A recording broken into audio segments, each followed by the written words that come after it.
fed something other than what the king had commanded him to get fed, he was actually putting that prince's life in danger, because he would be disobeying the king and by doing that. But guess what God did? Because Daniel refused to compromise. God brought Daniel, it says on verse 9, now God brought Daniel into favor and tender love with the prince of the eunuchs. See, when you purpose in your heart not to compromise, God will bring you into favor with somebody who will help you maintain your integrity. See, like Daniel, Shadrach, Meshach, and Abednego, when you refuse to compromise, expect though. This is what you got to understand. When you refuse to compromise and you refuse to back down on what it is you believe in, you got to expect to be thrown in the lion's den.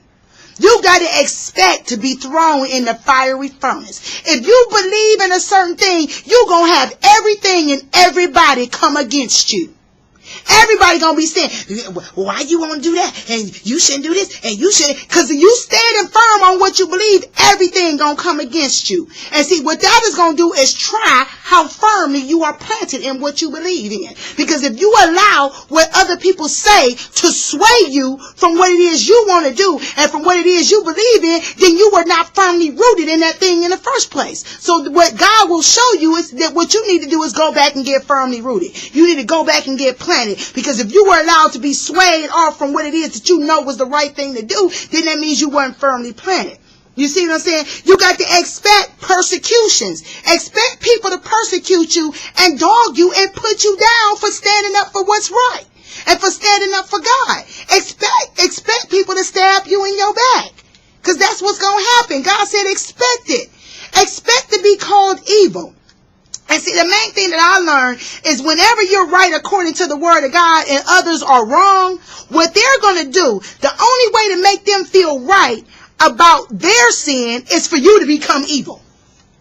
Now, that don't make no sense. Now, they wrong. If you look up the word of God and you point in the word of God clearly says who's right and who's wrong.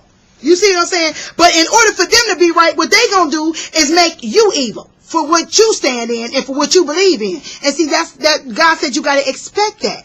And you got to expect to be lied on. You got to expect to have people turn on you. You got to expect those who built you up to be the same people that tear you down.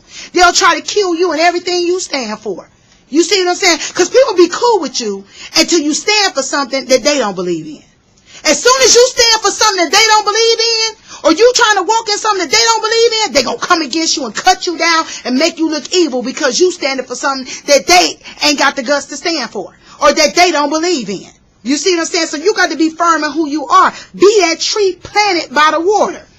You see, but if God be for you, you got to understand he's more than the world against you. So if you remain firm in what it is that you believe and you stand strong in what it is that you want to do, you got to trust God to have your back. You got to trust God to protect you. You got to trust God to provide for you. You can't put your trust in no man. Even if you get married, you still cannot put your trust in your husband to take care of you.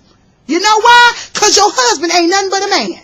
You got to put your trust in God to take care of you. If you get married, you can't trust your wife to be who she needs to be to you. You got to trust God to enable her to be who she needs to you.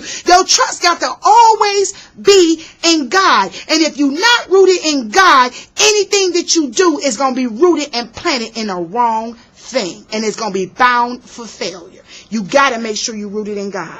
God said better is a little with righteousness than to have great revenues without right. Do you know what that means? He said it's better for you to have nothing and be poor, broke, and ugly and be in right standing with me than it is for you to have a whole boatload of money and be living in sin.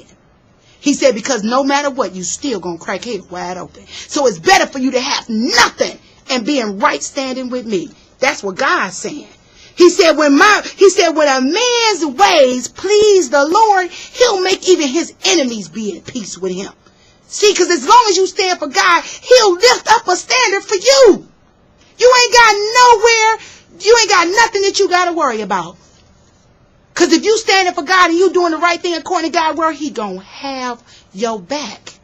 Ain't nothing going to come against you. Ain't nothing going to tear you down. Can't nothing kill you. Can't nothing take you off this earth until your hour comes. Okay? And you want proof of this? There can't nothing to take you out this world until your hour comes, as long as you standing right for God. Go with me to John 7, starting at 15. And when the Jews saw him at feast and said, where is he? Now these was the Jews that was looking for Jesus. They was trying to kill him. And there was much murmuring among the people concerning him, for some said he is a good man, and others say, nay, but he deceiveth the people. See, howbeit no man spake openly of him for fear of the Jews. Now see, they was talking all kind of jump about Jesus. You got a group of people saying, but he's a good man. Then you got other people saying, no, he deceived the people. See, how come when people can't understand your revelation and don't understand where you coming from, they accuse you of being evil? You see what I'm saying? That's not right. And then you go down to verse 14. He said, now about the midst of the feast, Jesus went up, and midst mean in the middle, in the middle of the feast, Jesus went up into the temple and taught. And the Jews marveled, saying, how knoweth this man letters, having never learned? They said, how does he know this stuff and he ain't never sat in nobody's Bible school? How does he know this stuff and he ain't got no degree in theology? How does he know this stuff and nobody ever sat down and taught him anything? And Jesus answered him and said, my doctrine is not mine, but is of him that sent me. He said, the reason why I know what I know is because it ain't mine. It come from the man who sent me. You see what I'm saying? The reason why you believe what you believe is not because you believe it. It's because the man that sent you put that belief in your heart. And you got to stand firm of it no matter what people say to you. And know how much people come against you. You see what I'm saying? And then he said, if any man will do his will, he shall know of the doctrine. And he shall know of the doctrine, whether it be of God or whether I speak of myself. He said, he that speaketh of himself seeketh his own glory. But he that seeketh his glory, seeketh the glory of him that sent him, the same is true, and no unrighteousness is in him. As long as your words line up with God's words, as long as your ways line up with God's ways, as long as you're seeking to do what is right according to the word of God, then you are going to glorify your Father, and no unrighteousness is going to be found in you. But if you got people trying to convince you to do things the devil's way and do things that go against the word of God, then they are getting the glory of themselves. They are not glorifying God. They are glorifying themselves, their ideas and their opinions. But see, when you stick to what God says and what his word says, then you are glorifying God. And see, when you say what you think, when you speak how you feel, when your words are agreeing with man's ways and they straight from what God says, then you're compromising. And you're seeking your own glory. That's why when people come to me and ask me my opinion, or they come to me and ask me what I think, I can't give you my opinion. I got to give you what the word says about your situation. And I'm going to tell you what the word of God says, because I can't give you my opinion. I got to give you what the Bible says. Because if I tell you anything other than what the Bible says, then I'm seeking my own glory. So anything you ask me going to be according to the word of God. That's the answer I got to give you as a minister of the word of God. Okay? But when you're truly seeking the glory of God, you'll stand uncompromisingly true to God's words. God will give you wisdom that no man taught you, or no man can even get the glory for. You see what I'm saying? He said, judge not according to appearance, but judge righteous judgment. That means you can't look at nobody and make a judgment about them. He said you can't look at the outward situation. You can't look at what a situation look like and judge it. Only thing you can do is judge with righteous judgment. That means according to what the word of God says. Okay?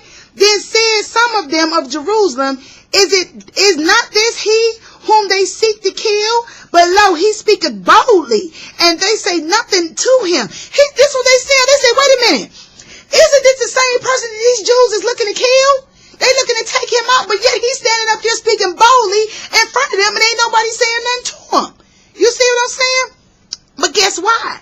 And he said, do the rulers know indeed that this is the very Christ? He said, howbeit we know this man whence he is, but when Christ cometh, no man know whence he is. He said, then cried Jesus in the temple as he taught, saying, wow, I hope you guys were really enjoying that.